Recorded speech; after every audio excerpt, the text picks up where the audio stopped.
Olá pessoal, tudo bem? Hoje eu e meu grupo daremos início aqui à nossa aula sobre ADC, Ação Declaratória de Constitucionalidade, certo? Eu começarei falando sobre seus conceitos e fundamentos e o nosso grupo dará continuidade ao assunto. Eu espero que seja uma excelente aula, que os senhores consigam sanar as suas dúvidas e bora lá, bora para cima. Vamos lá! Ação Declaratória de Constitucionalidade é um importantíssimo instrumento jurídico quando se trata de controle concentrado de constitucionalidade. Nós usamos a ADC quando é necessário solicitar ao STF que determinado ato normativo federal ou parte dele seja declarado constitucional por existir alguma incerteza ou insegurança jurídica em relação a ele, certo? Ou seja, nós utilizamos o ADC para sanar qualquer controvérsia acerca de um ato normativo federal para que o STF declare de maneira definitiva e absoluta a sua adequação à Constituição. Ou seja, não há no que se falar de ADC se não houver essa incerteza jurídica, se não houver essa controvérsia em relação a determinado ato normativo federal. Por que eu estou batendo tanto nessa tecla de ato normativo federal? Porque também existe o ADI, quer dizer, a ADI, a Ação Direta de Inconstitucionalidade. E qual é a diferença? Vou já responder. Vamos abrir aqui no artigo 102, inciso 1º, a linha A, que diz o seguinte: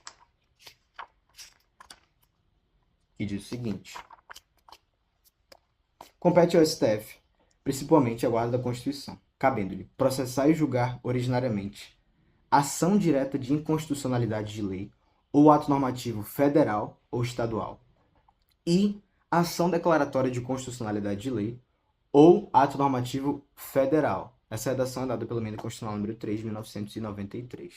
Ou seja, aqui está clara a diferença. O ADI versa sobre atos normativos estaduais e federais, enquanto a ADC versa somente sobre atos normativos federais. É importante que nós tenhamos em mente essa diferença. Tudo bem?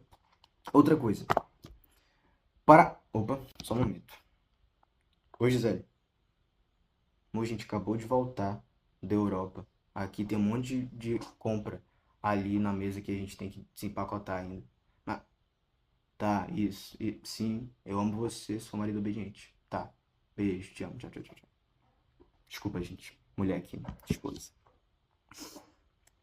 Até me perdi no que eu estava falando.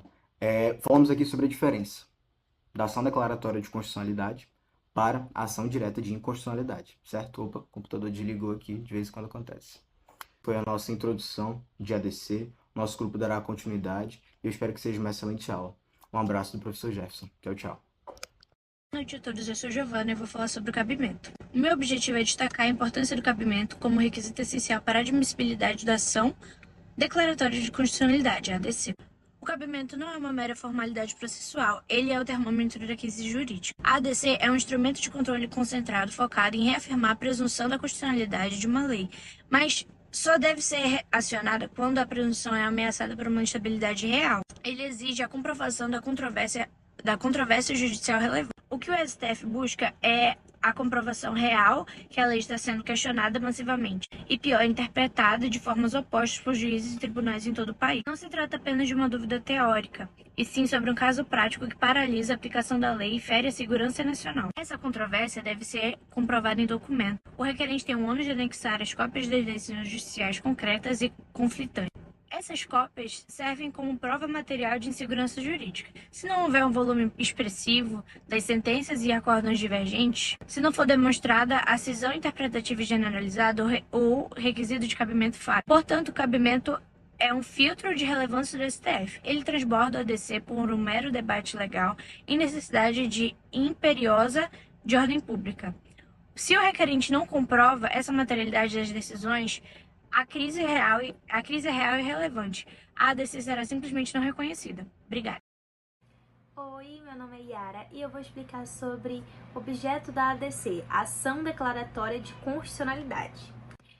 Começando com um breve exemplo, que aí vocês vão pegar no pulo do gato o que é esse objeto da ADC. Então, vamos lá. Imaginem só que o Congresso Nacional cria uma lei sobre reforma tributária.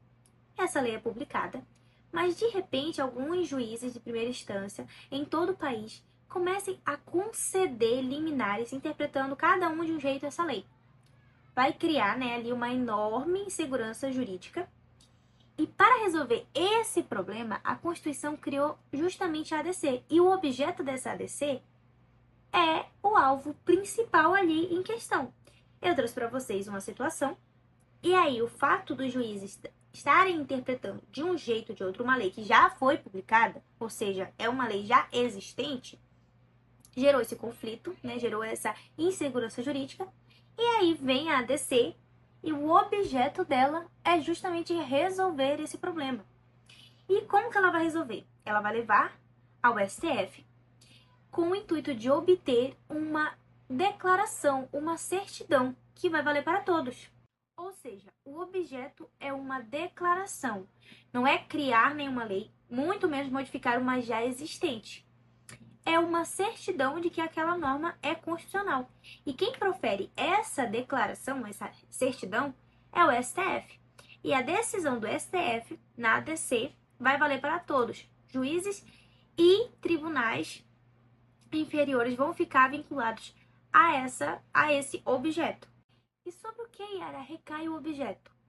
Sobre leis ou atos normativos federais, como, por exemplo, leis ordinárias, complementares, emendas constitucionais, medidas provisórias ou até mesmo outras normas com força de lei. Lembrando, gente, que ela não serve, a ADC não serve para discutir um projeto de lei. Ela só pode ser proposta em uma lei que já foi publicada e ali surgiu uma controvérsia judicial relevante a ela. Aí surge o objeto, que serve para afastar dúvida e pacificar a interpretação em favor à constitucionalidade. Ou seja, gente, a gente entendeu que a ADC só vai poder ser proposta depois, né, que surgiu, depois de uma lei já ser publicada, e a partir dessa lei surgir algum conflito, algum desentendimento, essa lei tá surgindo ali conflito sobre essa lei. E aí a ADC vai agir e esse conflito vai se tornar um objeto, né? Essa lei vai se tornar um objeto para a ADC e será levado ao STF, onde o STF irá proferir ou não uma declaração que vai servir e vincular juízes e tribunais e vai pacificar ali a situação. Ou seja, a ADC não vai poder meter o dedinho dela em uma lei que ainda não foi criada, como, por exemplo, projeto de lei. Não vai poder. A lei, para ela se protestar ali em razão a uma lei, que só vai poder se essa lei for publicada e aí então vai se tornar um objeto para a ADC. Eu espero que vocês tenham entendido, tentei explicar da forma mais simples possível, que vocês possam aproveitar o resto da aula e tchau, tchau! Boa noite, gente. Meu nome é Carla e agora nós vamos falar sobre os legitimados para ajuizarem uma ação declaratória de constitucionalidade. O artigo 103 da Constituição Federal estabelece um rol com 9 legitimados. Porém, para ajudar na fixação, vamos dividir em 3 grupos. São 3 pessoas, o presidente da República, o procurador-geral da República e os governadores. São 3 mesas, a mesa do Senado Federal, a mesa da Câmara dos Deputados e a mesa da Câmara da Assembleia Legislativa, da Câmara Legislativa, e 3 entidades, o Conselho Federal da OAB, os partidos políticos e, por fim, as confederações sindicais e entidades de classe. Se atentem que, quanto às mesas, somente a mesa do Senado Federal e a mesa da Câmara dos Deputados detêm de legitimidade. A mesa do Congresso Nacional e os parlamentares individualmente não podem ajuizar uma ADC. Quanto aos partidos políticos, a legitimidade deles está atrelada a eles estarem sendo representados ali dentro do Congresso Nacional. E, por fim, quanto às confederações sindicais e as entidades de classe, elas devem ser de âmbito nacional, não podem ser nem de âmbito local nem de regional. Agora, Letícia. Oi, gente, meu nome é Letícia. E complementando a fala da Carla, entre os legitimados nós temos 2 classificações: os legitimados universais e os legitimados especiais. Entre os 9 legitimados que foram citados, 3 são especiais, sendo eles os governadores dos estados ou do Distrito Federal, a mesa da Assembleia Legislativa ou Câmara Legislativa, as confederações sindicais ou as entidades de classe de âmbito nacional. E qual é a principal diferença entre os legitimados universais e os legitimados especiais? É a questão da pertinência temática. Enquanto os legitimados universais não precisam demonstrar pertinência temática, os legitimados especiais precisam mostrar a relação de harmonia entre o objeto da ação e o interesse do grupo, da classe ou do próprio Estado para poder a ação ser recebida pelo STF. Por exemplo, a ADC número 19, em que o presidente ajuizou uma ação para confirmar a constitucionalidade da Lei Maria da Penha. Nesse caso, o presidente não precisou demonstrar a pertinência temática.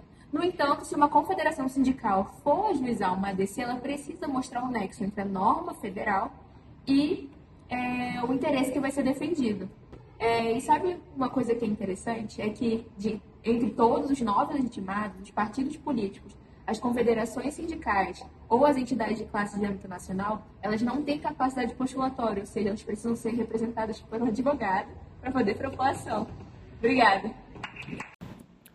Olá a todos, meu nome é Alexandre Batista, né? E agora eu vou falar um pouco sobre o procedimento da ação declaratória de constitucionalidade, né? Primeiramente, é importante a gente saber que o STF, né, o Supremo Tribunal Federal, ele detém a competência constitucional exclusiva para julgar a ação declaratória de constitucionalidade, a ADC, né? Mas para que a decisão da Corte ela alcance a máxima legitimidade constitucional, né, o artigo 21 da Lei 9.868 de 99, né, que essa é a lei que trata aí de ADC, no seu artigo 22, ela impõe algumas exigências, né, de quórum. No caso, é exigida a presença mínima de 8 ministros na sessão do julgamento, né? E mais importante que a presença, né, tanto para a concessão da medida cautelar quanto para o julgamento final da ADC, é exigida a maioria absoluta, né, dos membros da Corte, o que na composição atual significa ter, né, 5 votos favoráveis, né? Este requisito extraído diretamente da cláusula de reserva do plenário, né, ela é prevista no artigo 97 da Constituição Federal, né? Ele impõe que a força constitucional necessária para validar ou manter válida uma norma que terá aplicação imediata, né, vinculante em todo o território brasileiro nacional. Outro ponto para a gente falar também é sobre a medida cautelar agora especificamente, né?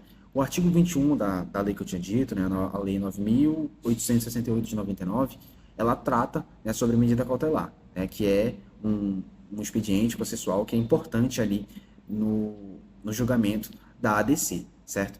E uma vez concedida, também é por maioria absoluta, ela determina a suspensão judicial nacional, na verdade, né, suspensão nacional de todos os processos judiciais, né, ou administrativos que tratem justamente da aplicação da norma em questão que se trata a ADC, certo? Esses efeitos têm algumas finalidades, né? O primeiro é garantir a utilidade do julgamento final do STF, né? E o segundo seria unificar a jurisprudência, né, evitando, consequentemente, as decisões conflitantes em juízos de primeira e segunda instância, né? A lei original, ela previa que o julgamento do mérito ele deveria ocorrer em até 180 dias após a concessão da cautelar, né? No entanto, a realidade da pauta do STF transformou esse prazo em letra morta, né? Assim, a cautelar, ela frequentemente ela atua como uma decisão provisória, né? Uma decisão provisória de validade por tempo indeterminado, né? Que mantém aí a presunção da constitucionalidade até o julgamento definitivo, né? Outro ponto, né, agora o ponto final para a gente falar sobre o procedimento, é que existe, na verdade não existe, né, a ausência do AGU, né, do Advogado-Geral da União. É uma distinção fundamental entre ADC e ADI, é a ausência da manifestação obrigatória do Advogado-Geral da União, né, tem essa diferença, né. Essa omissão ela decorre do veto presidencial do artigo 18, né, da lei que eu acabei de citar aqui, né, a Lei 9.868 de 99. O STF ele validou, né, essa omissão, né, fundamentando que a ADC é um processo objetivo, né, sem parte contraposta, né, pois o autor ele já sustenta a constitucionalidade da lei, né, assim a AGU, cuja função institucional seria defender a constitucionalidade do ato normativo federal, ela é dispensada porque a própria tese já sustenta isso. Olá a todos. Meu nome é Nayara Canto e, continuando a abordagem sobre a ação declaratória de constitucionalidade, vamos mergulhar em seus efeitos. Bom, sendo a ação declaratória de constitucionalidade uma ação julgada pelo Supremo Tribunal Federal, ela tem o poder de confirmar a constitucionalidade de uma lei ou ato normativo federal, dissipando assim qualquer controvérsia judicial relevante acerca da sua validade. Mas o que realmente acontece quando o Supremo Tribunal Federal reconhece a constitucionalidade de uma norma em uma ADC? É isso que vamos descobrir, focando em seus 3 principais e poderosos efeitos. A decisão final do STF em uma ADC produz consequências drásticas e abrangentes, conforme o artigo 102, parágrafo 2º da Constituição Federal e o artigo 28 da Lei 9.868 de 99. O primeiro efeito gerado é o efeito erga omnes, o qual deriva de um termo em latim que significa contra todos e para todos. Isso significa dizer que, uma vez reconhecida a constitucionalidade, ela tem aplicação obrigatória a todos, não abrangendo apenas as partes envolvidas naquele processo. A validade da norma é confirmada e passa a ser reconhecida e inquestionável em todo o território nacional. O segundo e o mais importante efeito gerado é o efeito vinculante, o qual, a partir da decisão do STF em ADC, vincula todos os órgãos do Poder Judiciário e toda a administração pública, sendo ela federal, estadual e municipal. Em outras palavras, juízes, tribunais e órgãos da administração pública não podem mais deixar de aplicar ou questionar a norma sob pretexto de inconstitucionalidade. A ADC é um instrumento fundamental para a segurança jurídica e para a uniformização do direito brasileiro. É importante notar que, diferente dos órgãos do Poder Judiciário e da administração pública, essa decisão não vincula o próprio STF. Dessa maneira, permite que haja futuros debates sobre a matéria em questão, permitindo assim a evolução da jurisprudência. O terceiro efeito é o efeito ex tunc, pois, uma vez reconhecida a constitucionalidade, o efeito gerado da decisão retroage no tempo, ou seja, atinge o passado, desde a data em que a norma entrou em vigor. É como se a constitucionalidade nunca tivesse sido questionada. Assim, valida todos os atos praticados sobre a égide daquela lei desde o seu nascimento. A ADC é um mecanismo de controle de constitucionalidade que traz a máxima segurança jurídica para uma norma. Seus efeitos, sendo eles erga omnes, ex tunc ou vinculante, asseguram que a lei declarada constitucional seja aplicada a todos, respeitada por tribunais e órgãos públicos, assim como também tem a sua validade reconhecida retroativamente. É a estabilidade do ordenamento jurídico garantida pela mais alta corte do país.